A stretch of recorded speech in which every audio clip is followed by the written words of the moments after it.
Aminado sina Kim Chiu at Paolo Abilino na kinakabahan sila sa magiging reaksyon ng international press sa Amerika matapos mapanood ang advance screening ng kanilang pelikulang My Love Will Make You Disappear. Ngunit tila walang dapat ikabahalang dalawa dahil positibo ang pagtanggap ng mga banyaga sa kanilang love story na puno ng damdamin. Bagamat hindi pa nila napapanood ng buo ang pelikula, naniniwala si Paolo na tumatago sa kahit anong lahi o kultura ang tema ng kanilang pagmamahalan. Universal ang language ng pagmamahal sa ipa ni Paolo na tila proud na proud sa kanilang pinaghirapang pelikula ng kanyang jowa na si Kim Chiu. Kung talaga nilagyan mo ng jowa.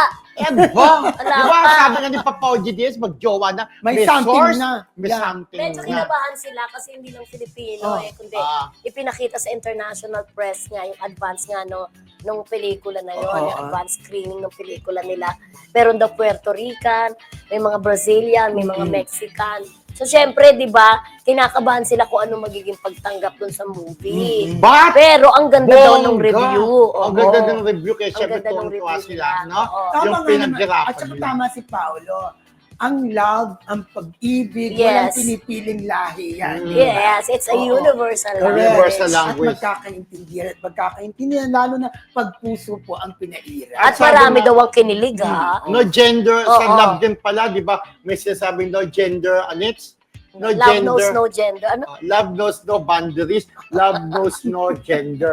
Diba? Kumbaga, kahit na lalaki sa lalaki, magmamahalan, di ba? Yeah. Yung ganun. Parang No kayo, gender, di ba? oo. Merese na kahit anong Merese, lahi ka correct. pa. Oo, LGBT, respeto na lang. Kasi nga, may kasabihan, respect begets respect. Kung nagmamahal ang isang lalaki sa isang bading girlsy, maintindihan dapat. Kung ang bading girlsy nagmamahal sa lalaki, maintindihan din dapat. At eto diba? na nga, ilang araw na lang at mag-showing na ang My Love Will Make You Disappear. Kaya naman marami nang excited. Kasama tayo doon. Yeah. Correct. Nasusuporta sa Black screening. Yes, Yes, sa na March magagal- 26 po yan. Yan. Sa Cinema 2 ng Trinoma yan. Ha? Yaman doon po kayo, pumunta po kayo kung Oo. gusto nyo manood, di ba?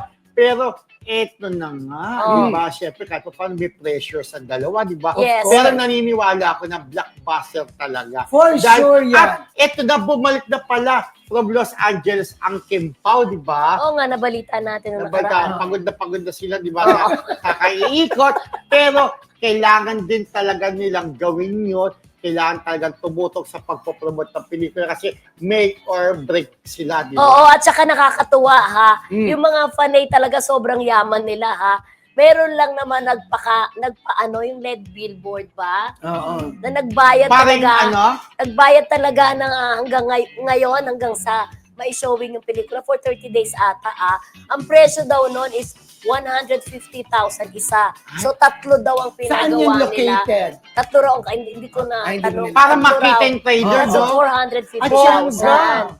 Tapos yung iba, naglalagay sa tricycle, naglalagay sa kung ano Bus. yung lugar. Meron sa bus, di Sa ba? bus, ganyan. Pati sila nakikipromo, ano na rin, promo. Tumutulong sa promo. Tumutulong sa promo. Pero nakakatuwa, at least makakatulong talaga kasi kapag ka nasa NAD yan, nasa EDSA, makikita mo yung trailer. May dalawang trailer na, di ba? Mas nakakakilig daw yung Oo, pangalawa. alam mo, di ba? sa panahon ngayon talaga Oo. dapat talaga super promote, Oo. di ba? Kaya congratulations doon sa mga Kim Pao United, Kim Kim Pao- Pao Team Abroad Official. Si ano, Oo, tapos ano pa ba, Kim Pao Universe, Kim Pao Republic. Ate Carmen At sa yan, lahat, Janet, oo, at saka Janet. si Yes. ang ating kaibigan. Emily Gomez. Emily Gomez, Happy love na love anniversary, namin. At Emily Gomez. Ate Yan. Carmen, yun. Ate Emily And Gomez, Ate Carmen Dolaras, ayan.